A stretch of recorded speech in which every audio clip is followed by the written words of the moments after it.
जी नमस्कार। मेरी आवाज आ रही है सही से? जी आ रही है। जी। तो कल हमने जैसे पढ़ा अधिगम में आने वाला अधिगम में पठार। तो जैसे उसमें बताया गया है कि बालक की गति धीमी हो जाती है, वो पढ़ाई को बोझिल समझने लगता है, पर्वत के समान समझने लगता है, जिससे वो शीर्ष तक नहीं पहुंच पाता उसके। तो ऐसा हम क्या कार्य कर सकते हैं जिसके माध्यम से उसे हम शीर्ष तक ले जा सके अधिगम में? क्या इसका किसी के पास आंसर है?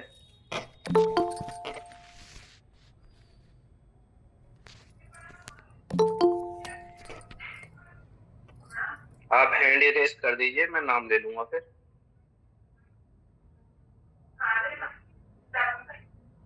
रूपाली।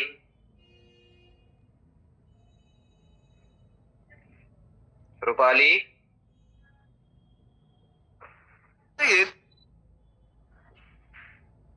चलो आयुष बताओ। जी, अधिगम को रोमांचक बनाकर हम मतलब अधिगम को उसे शीर्ष तक ले जा सकते हैं। जी ठीक है। और कोई?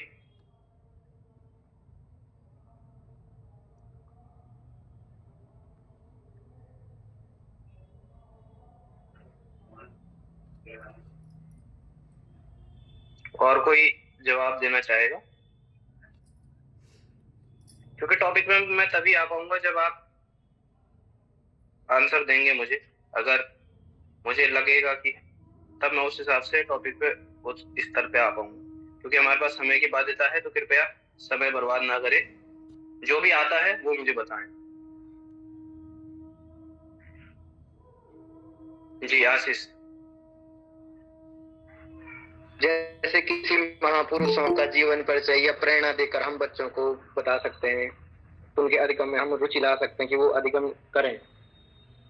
जी बिल्कुल।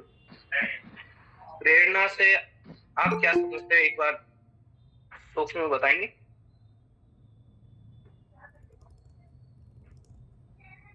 प्रेरणा से हम यह समझ सकते हैं कि जैसे कोई व्यक्ति कोई कार्य कर रहा है, हमको वो अच्छा लग रहा है और उसको हम अपने व्यवहार में उतार रहे हैं। जी इसको हम प्रेरणा, उनसे प्रेरणा लेना कह सकते। जी बिल्कुल। तो आज हम इसी टॉपिक को थोड़ा डीप में जानेंगे, जिसका नाम है अभिप्रेरणा। तो मैं आप सभी के साथ अपनी पीपीटी साझा कर रहा हूं।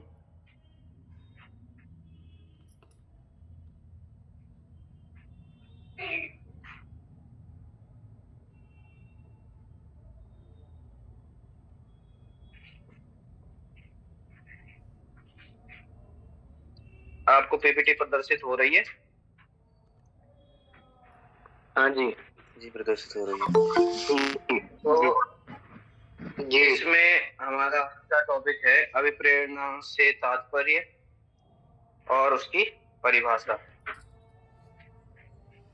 तो सर्वप्रथम अभिप्रेरणा है क्या? तो इस बारे में लिखा है कि व्यवहारे अस्माभिः अवलोक्यते यत् कोऽपि जनः किमपि विशिष्टं कार्यं संपादयितुं संलग्नो भवति तत्कार्यं प्रत्याकर्षणम्। जैसे अभी आशीष ने बताया कि किसी महापुरुष आदि से हम विद्यार्थी को प्रेरणा दे सकते हैं कि उसकी प्रेरणा, वो ऐसे कार्य करते हैं, वो इस तरीके से। तो इस तरीके से बताया है इन्होंने। तो इसमें भी यही है, जब हमें किसी के प्रति आकर्षण उत्पन्न होता है कि यह कार्य इसके द्वारा किया गया है। जैसे कोई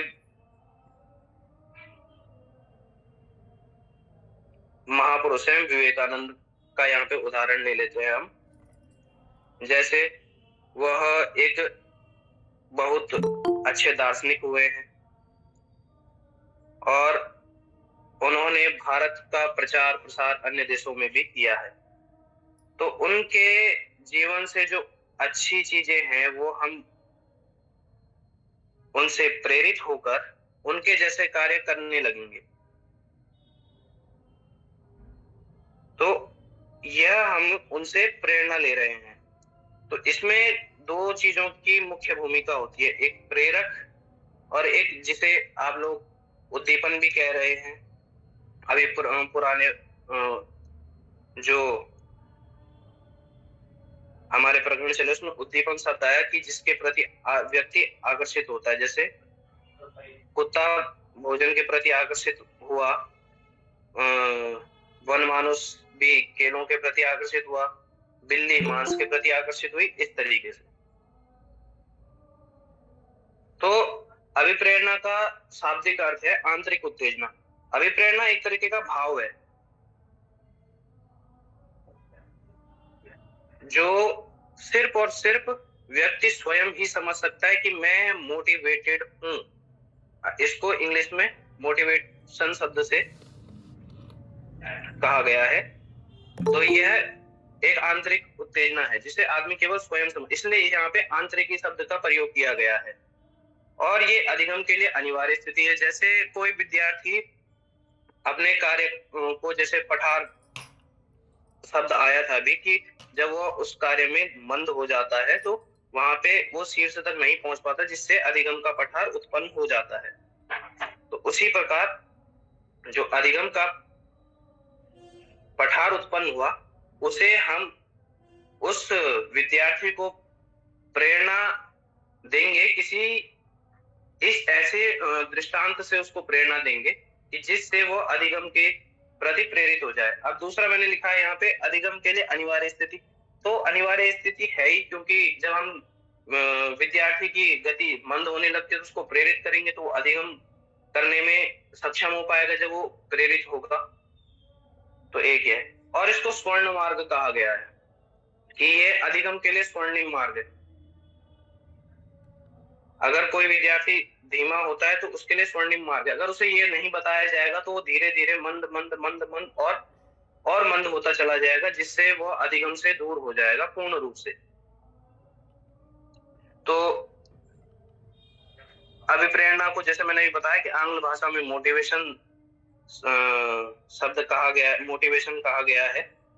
और मोटिवेशन पद की जो उन्नति हुई है वो मोवियर और मोटम, इन दो शब्दों को जो लैटिन भाषा के, मोवियर ज्यादातर एनसीईआरटी में देखने को मिलता है, और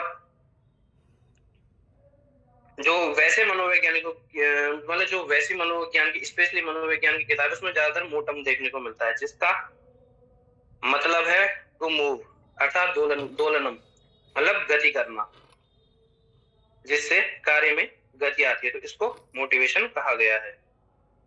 अब मोटिवेशन की प्रवृत्ति, तो इसमें सर्वप्रथम आती है आवश्यकता।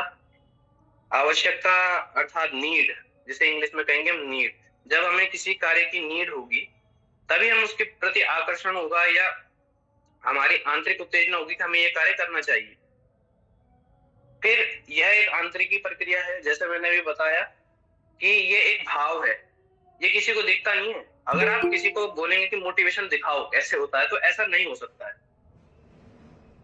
तो ये भाव है। ये आगे लिखते हैं मनोवैज्ञानिक भावात्मकंच, कि ये एक मनोवैज्ञानिक प्रक्रिया है, और मनोवैज्ञानिक जितनी भी प्रक्रियाएं हैं सभी की सभी भावों पर ही निर्धारित की जाती हैं। फिर आगे लिखते हैं कि क्रमिक प्रक्रिया, ये क्रमिक प्रक्रिया है, अर्थात ये क्रम से चलने वाली प्रक्रिया है। पहले कोई छात्र या कोई भी प्रेरक ले लीजिए, प्रेरक है, वो किसी ना किसी से प्रेरित होगा, फिर उसके बाद वो उस जिस कार्य से प्रेरित हो रहा है वो उस कार्य को करेगा, फिर वो उसके लक्ष्य तक पहुंचेगा जिससे उसे आत्मसंतुष्टि होगी। तो ये क्रमबद्ध चलने वाली प्रक्रिया है, यह एक साधन है। आगे लिखते हैं साधन। तो ये एक साधन है, इसके माध्यम से इस संसार में ऐसा कोई भी कार्य नहीं है जो अगर हमें एक बार मोटिवेट हो जाए हम उसके प्रति, तो ऐसा कोई भी कार्य नहीं है जिसे हम नहीं कर सकते हैं, चाहे वो कोई भी कार्य क्यों ना हो। सभी कार्य अभिप्रेरणा से जुड़े हुए हैं, अगर कोई उससे किसी से प्रेरित होकर वो कार्य कर रहा है या स्वयं की उसमें अपनी भी अवधारणाएं होती हैं। सतत, ये सतत चलने वाली, एक बार कोई व्यक्ति किसी से मोटिवेट हो चुका है तो वो उस कार्य के प्रति संलग्न हो ही जाता है। फिर इसमें गतिर्भिन्नता। अब मोटिवेशन हर किसी के अंदर अलग अलग तरीके से होता है, तो ये गतिर्भिन्नता, इसकी गति भी हर किसी के अंदर अलग अलग होती है। इसमें जैसे वैयक्तिक भिन्नता होती है, तो जब सभी अलग अलग भिन्न व्यक्ति हैं तो उनमें भी उनके जो कार्य करने की क्षमता होगी वो भी भिन्न भिन्न होगी। तो अगर उनको दो लोगों को एक समान हम प्रेरित करते हैं तो जरूरी नहीं कि कोई व्यक्ति दोनों व्यक्ति इसको एक ही समय में पूरा कर पाएंगे। कोई जल्दी कर लेगा, कोई देरी से करेगा। चयनात्मक, इसमें भी चयनात्मक है। हम किसी को 10 दृष्टांत देते हैं प्रेरित होने के, परंतु वो मुश्किल से 1 या 2 से ही प्रेरित होगा। आप समझ पा रहे हैं इस बात को?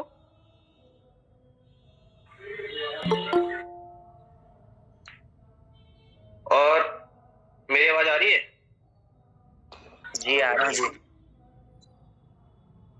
तो चयनात्मक में ये होता है, वो अपने अनुसार चयन करता है जिससे वो प्रेरित होता है। उत्साह, जब मोटिवेट होता है आदमी तो उसके मन के अंदर उत्साह होता ही है कि उस कार्य को करना है तो करना है। तो इसमें 3 पक्ष आते हैं कि स किम करोति इति, द्वितीयस्तु स केन प्रकारेण करोति, तृतीय यत् स किमर्थं करोति। इसमें 3 प्रश्न उत्पन्न होते हैं मुख्यतः कि वह क्या करता है, किस प्रकार से करता है, क्यों करता है। तो शिक्षायां संदर्भे अवलोकयामः तत् विचारयति, बालकः किं पठति, स कथं पठति, बालकः किमर्थं पठति, वह क्या पढ़ता है, क्यों पढ़ता है और किस लिए पढ़ता है। तो इसमें मुख्य प्रश्न जो है किमर्थम, यह बहुत महत्वपूर्ण है। यहीं से हमें अभिप्रेरणा के विषय में पता चलता है कि हम ये कार्य क्यों कर रहे हैं। तो जिस कारण से हम ये कार्य कर रहे हैं वही हमारी अभिप्रेरणा होती है। तो इस संदर्भ में क्रेच और क्रशफील्ड महोदय लिखते हैं कि अभिप्रेरणा, लिखते हैं कि प्रतिपादितवन्तो यत् प्रेरणायाः प्रश्नः किमर्थम् इत्यनेन वर्तते इति, मतलब जो अभिप्रेरणा से हम अपने क्यों का उत्तर हमें पता चल जाता है कि हम इस कार्य को क्यों कर रहे हैं। तो इसमें एक चीज मैं ऐड करना भूल गया, तो वो मैं आपके साथ साझा कर रहा हूँ कि इसके मुख्यतः ये 3 स्रोतों से हमें, इसके 3 स्रोत हैं जिसमें है आवश्यकता, जिसे नीड कहते हैं। दूसरा है आपका प्रणोदन, जिसे चालक या अंतर्नोद भी कहते हैं। चालक अर्थात ड्राइवर, और जो मतलब आवश्यकता, आप समझ रहे हैं, किसी चीज की हमें आवश्यकता है तो मुझसे प्रेरित हो। जैसे हमें, आप सभी टीचर बनना चाहते हैं तो हमें टीचर बनने के लिए बीएड करने की आवश्यकता है। तो इसलिए बहुत सारे क्या, हम सभी लोग इसीलिए ही बीएड कर रहे हैं क्योंकि हमारी आवश्यकता है यहाँ पर। दूसरा है चालक ड्राइव, जिससे हम, ये भाव है जिससे हम अभिप्रेरित हुए हैं। तीसरा है आपका उद्दीपन, जिसे हमने कहा है कि किसी चीज, प्रेरक कह सकते हैं हम इसे, जिससे हम पूर्ण रूप से प्रेरित हुए हैं। जैसे अभी हमने पढ़ा कि वनमानुष जो है वो केले को देखकर उसकी बुभुक्षा जागी, तो वो उसका उद्दीपन है। तो एक तरीके से वो उससे प्रेरित ही हुआ है, और जो उसकी मूल प्रवृत्ति है बुभुक्षा, उसको संतुष्ट करने के लिए उसने वो हासिल किया। अब वो किस तरीके से किया वो आप पढ़ चुके हैं। तो इस विषय में सर्वप्रथम वैज्ञानिक जो है मैकडूगल कहते हैं कि प्रेरकम नाम प्राणिनातः दैहिक्यो मनोवैज्ञानिकस्य दशा वर्तन्ते या तं किमपि कार्यं विशिष्टरीत्या सम्पादयितुं योजयन्ति इति। अर्थात अभिप्रेरणा वह शारीरिक व मनोवैज्ञानिक दशा है जो किसी कार्य को करने के लिए प्रेरित करती है। जैसे यह किसी शारीरिक रूप से भी हो सकती है और मनोवैज्ञानिक और भावात्मक रूप से भी होती है, जो किसी भी कार्य को करने के लिए प्रेरित करती है अथवा जो हमें उस कार्य को करने के लिए हमारे अंदर एक आकर्षण उत्पन्न करती है जिससे हम उस कार्य को करें। दूसरे यहाँ पे मनोवैज्ञानिक आते हैं वुडवर्थ। तो वुडवर्थ कहते हैं प्रेरकस्तु व्यक्तेषां मनोदशा वर्तते या कस्यचित् निश्चितस्य उद्देश्यस्य पूर्त्यर्थं तं निश्चित व्यवहारात्मक विवशं करोति। ये भी समान ही है परंतु इनके थोड़ा शब्द अलग हैं कि यह किसी निश्चित उद्देश्य की पूर्ति के लिए निश्चित व्यवहार को करने के लिए हमें विवश करता है। जैसे हमें अभी मैंने उदाहरण दिया टीचर बनने वाला, तो वह इस परिभाषा पे सटीक बैठता है कि हमें टीचर बनना है, यह हमारा उद्देश्य है, तो उसको पूरा करने के लिए बीएड करना हमारी व्यवस्था है, उसे करना ही पड़ेगा और इसके साथ हमें टीईटी क्लियर करना ही पड़ेगा। तो ये विवश कर देता है आदमी को वह कार्य करने के लिए। इसके बाद मैकडोनाल्ड महोदय भी इसमें एक परिभाषा देते हैं, प्रेरणा व्यक्तिराभ्यन्तरे जायमानं तच्च शक्ति परिवर्तनं वर्तते यस्मिन् भावात्मकोत्तेजनायाः लक्ष्य प्रतिक्रियायाश्च गुणो विद्यमानो भवति इति। कि व्यक्ति के आंतरिक रूप की यह एक शक्ति है जो उसके भावात्मक उत्तेजना को जन्म देती है, जो जिससे वो लक्ष्य के प्रति क्रिया करने वाले गुणों को विद्यमान करता है अपने अंतर्भूत। तो यही यहाँ पे कहा जा सकता है कि कोई भी व्यक्ति है जो मोटिवेटेड है तो वो सारे कार्य करने का प्रयास करेगा कि जिससे वो लक्ष्य प्राप्ति की ओर जा सके। तो इसके आगे कार्टर गुड महोदय आते हैं। वैसे यहाँ पे मैंने गुड लिखा है, कार्टर गुड उनका पूरा नाम है। तो कार्टर गुड महोदय कहते हैं कि कस्यचित् कार्यारम्भस्य प्रवर्तनस्य नियमितीकरणस्य वा प्रक्रिया व प्रेरणा इत्यभिधीयते इति। अर्थात कोई भी क्रिया को आरंभ करने, उसको जारी रखने और नियमित करने की प्रक्रिया ही अभिप्रेरणा है। अर्थात कोई भी कार्य है उसको प्रारंभ करने, उसको जारी रखने और उसमें नियमित जारी रखा हमने फिर कुछ दिन में छोड़ दिया, तो ऐसा नहीं है। उसको नियमित ही कब तक, जब तक वो लक्ष्य प्राप्त न हो जाए तब तक, तो वही अभिप्रेरणा है। इसमें स्किनर महोदय का भी एक कथन है, ये अभिप्रेरणा को सर्वश्रेष्ठ राजमार्ग कहते हैं। सर्वश्रेष्ठ राजमार्ग, जैसे इतने उदाहरण मैं दे चुका हूं अब तक, तो इससे आप समझ चुके होंगे कि सर्वश्रेष्ठ राजमार्ग किस तरीके से है, क्योंकि यह कार्य करने के लिए बहुत आवश्यक है, इसलिए यह सर्वश्रेष्ठ राजमार्ग है। इसके माध्यम से हम बहुत कार्य ऐसे हैं कि जिन्हें, जैसे कोई विद्यार्थी यूजीसी नेट की तैयारी कर रहा है, तो वह उस कार्य को करने के लिए किसी से प्रेरित हुआ है कि हाँ ये है, इन्होंने जेआरएफ निकाला है तो मुझे भी करना है ये, तो वह उस कार्य के प्रति प्रेरित हुआ, तो वह उस कार्य में संलग्न हो जाएगा। तो संलग्न हो गया तो वह एक दिन, जिस दिन वो उस लक्ष्य को प्राप्त कर लेगा, वो भी जेआरएफ हो जाएगा। तो उसी माध्यम से कहा गया है कि सर्वश्रेष्ठ राजमार्ग है। अगर किसी को या व्यक्ति मोटिवेटेड है तो वह उस कार्य को शीघ्रता से कर सकता है। इसमें सैफर महोदय का भी मत है। यह किसी भी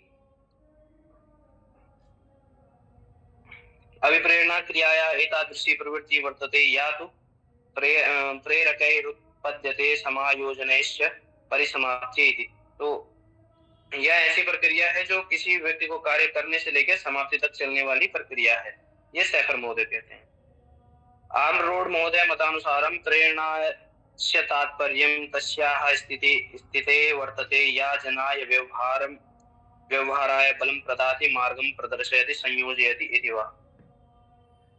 तो ये कहा है आर्मरोड महोदय ने कि यह ऐसी स्थिति है जो किसी भी व्यक्ति के व्यवहार पर बल देती है, और किस लिए बल देती है कि वो किसी कार्य को करने के लिए उसको मार्ग दिखाती है तथा उसका संयोजन करती है। संयोजन अर्थात उस कार्य को पूर्ण करने में एक महत्वपूर्ण भूमिका निभाती है।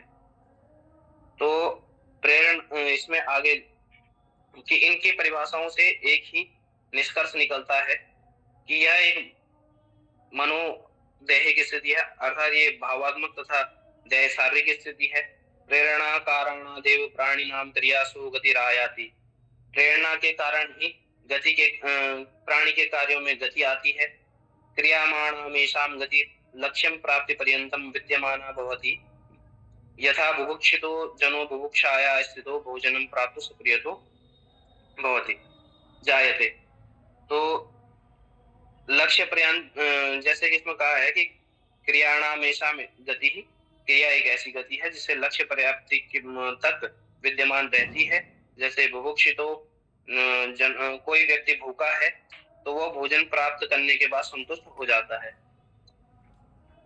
जनस्य सक्रियता जनयेषा सक्रियता भोजन प्राप्ति पर्यन्तं निश्चितायां दिशि प्रचलति। भोजने प्राप्ते सति लक्ष्य पूर्तो जातायां जनस्य तस्यां दिशि प्रवर्तमाना सक्रियता परिसमाप्ति गच्छति। जैसे मैंने बताया कि कोई कार्य करने से और उसकी परिसमाप्ति तक वो कार्य होता है, मतलब उसकी समाप्ति तक वो कार्य होता है, ये अभिप्रेरणा से ही होता है।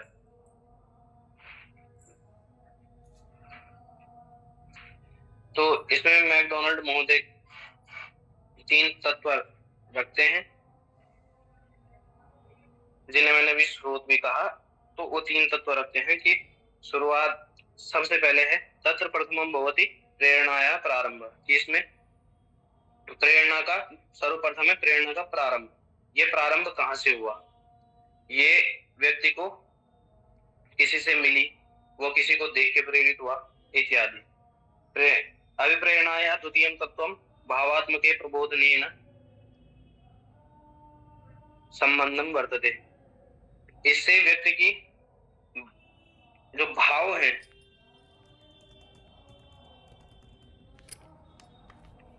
वो जैसे शुरुआत में एनर्जी चेंज हुई, जब वो किसी कार्य के प्रति उसका विचार बदले कि ये कार्य मुझे इस तरीके से करना चाहिए, तो तत्वम प्राणिनाम भावात्मकेन प्रबोधनेन। हेलो किम?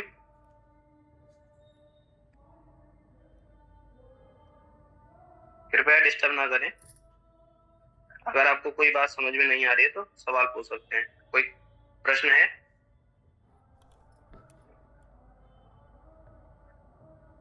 चलिए फिर आगे बढ़ते हैं। तो इसमें मैकडोनाल्ड मते प्रेरणाया दशायां प्राणी विशिष्टम भावात्मकम प्रबोधनम प्रदर्शयति। इसमें विशिष्ट भावों को प्रदर्शित करता है। उदाहरण के लिए हम कह सकते हैं कि कोई अभिप्रेरित छात्र है, वो स्वकीय अध्ययन कक्षे निरंतरम अध्ययनरतो भवति। तो कोई छात्र है जो अध्ययन के लिए प्रेरित हुआ है, तो जब वो प्रेरित हुआ है तो वो स्वयं से ही कक्ष में बैठ के अध्ययन करने लगता है। जैसे इसके उदाहरण के लिए मैं ले सकता हूँ, हमारे जगदीश महोदय हैं जो अध्ययन में लगे रहते हैं निरंतरता के साथ।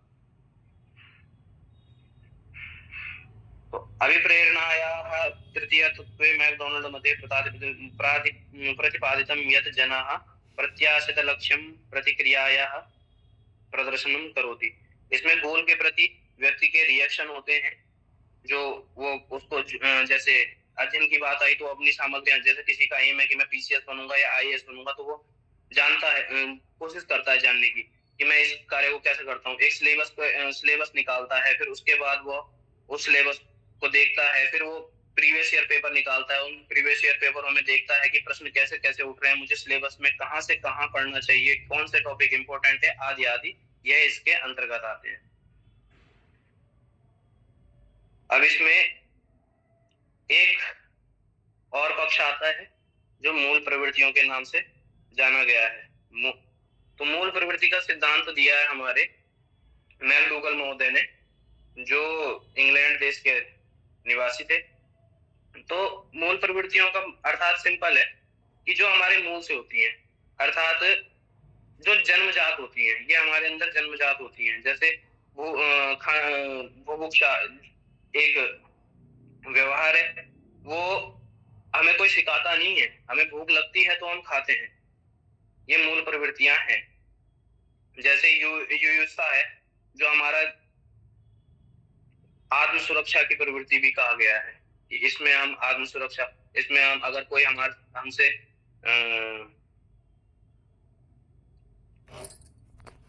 लड़ने या बहस करने के, तो इसमें हम अपनी आत्म सुरक्षा करते हैं।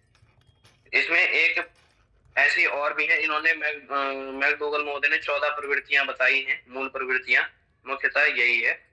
तो अब इसमें मूल प्रवृत्ति के साथ अभिप्रेरणा को कंपेयर किया गया है, तो वो हम जानेंगे। मूल प्रवृत्त्यात्मको व्यवहार सदैव स्वचालितो भवति, मतलब ये सदैव चलता है, ये हमारी मूल प्रवृत्तियां हैं, तो वो हम करेंगे, जो बुभुक्षा आदि आदि। परम अभिप्रेरणात्मको व्यवहार परिवर्तनशीलो भवति, अभिप्रेरणात्मक जो व्यवहार है वो परिवर्तनशील है। इससे हम, कोई बच्चा झगड़ालू है, उसके अंदर परिवर्तन ला सकते हैं, उसको अभिप्रेरित करके, समझा के, आदि आदि कार्य करके, जिससे कि वह अपने झगड़ालू मूल प्रवृत्ति जो झगड़ालू की है उसकी, उस पे नियंत्रण कर सके। दूसरा है मूल प्रवृत्ति आधारित व्यवहारे साम्यम अवलोक्यते परम अभिप्रेरणात्मके व्यवहारे साम्यम न अवलोक्यते।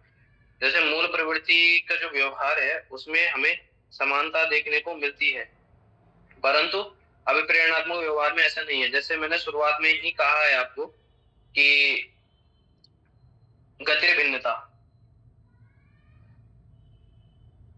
सभी अलग अलग, सभी के भाव अलग अलग है, तो ये गतिर भिन्नता से हम इसको ले सकते हैं। जैसे यहाँ पे लिखा है भोजनम तो सर्वे एव कुर्वन्ति, परंतु कोई मांसाहारी होता है और कोई शाकाहारी, कोई मांस के प्रति आकर्षित होता है, कोई शुद्ध सात्विक भोजन के प्रति। तो ये अपनी अपनी प्रवृत्तियां हैं। मूल प्रवृत्तियां आधारित व्यवहार जन्मजाता भवति, जैसे मैंने पहले बताया कि मूल प्रवृत्ति का जो व्यवहार है वो जन्मजात ही होता है, वो जन्म से ही शुरू हो जाता है। परम प्रेरणाधारित व्यवहारस्तु अर्जिता एव भवन्ति, आसो यम यत् मूल प्रवृत्ति जन्य व्यवहारे वातावरणस्य प्रभाव न भवति, परम प्रेरणाधारित व्यवहारे वातावरणस्य प्रभाव भवत्येव। अर्थात जो मूल प्रवृत्तियां हैं उन पे वातावरण का कोई प्रभाव नहीं पड़ता है, परंतु जो प्रेरणा से आधारित व्यवहार है उस पे वातावरण का बहुत फर्क पड़ता है। जैसे अगर हम किसी बच्चे को एक डाकुओं के बीच में छोड़ दें, तो वह डाकुओं से प्रेरित होकर वह उसी कार्य में, उसकी मनोदशा उसी तरीके की हो जाएगी और वह डाकू बन जाएगा।